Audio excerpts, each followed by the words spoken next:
Profitto e sostenibilità non solo devono andare a braccetto, ma sono dipendenti uno dall'altro. Mi spiego, noi vediamo che la sostenibilità non è un tema solo ecologico o di sensibilità ambientale, è un tema anche di merito creditizio, cioè le banche daranno sempre più credito con maggior facilità a chi ha un percorso di sostenibilità, non a chi fa un atto una tantum, un investimento una tantum nella sostenibilità, che non è solo quella ambientale, perché l'ESG vuol dire sì la parte ambientale ma anche la parte sociale, quindi per sostenibilità sociale si intendono anche politiche di welfare, politiche di responsabilità verso il territorio che ti ospita e che ti ha fatto crescere, quindi la cosiddetta corporate social responsibility, e poi l'agista anche per la governance, cioè vedere come rendi sostenibile la tua azienda con un giusto equilibrio tra il bilanciamento tra generi e anche età anagrafiche. Però dicevo, la sostenibilità è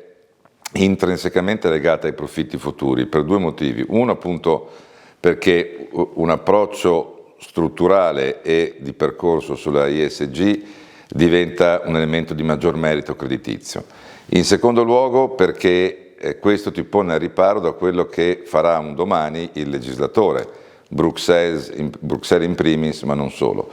E in terzo luogo perché ti pone anche al riparo da quelli che potranno essere gli atteggiamenti del consumatore. Dicendo in maniera un po' brutale, se tu non hai un percorso di sostenibilità o verrai sbattuto fuori o fortemente limitato dalle norme europee e anche italiane recepite che vanno in quella direzione, o sarai il consumatore per un motivo reputazionale e quindi ti stai creando un danno reputazionale e il consumatore inizia a non sceglierti più perché ritiene che la sostenibilità sia, per come l'ho definita, un valore e quindi anche un valore aggiunto che tu dai nell'acquistare un bene, oppure per tutte e due. In sostanza, se non è un qualcosa che ti ha ordinato il medico, che tu devi calare dall'alto, ma dovresti capire che questo percorso ti rende più solido come impresa, non più solido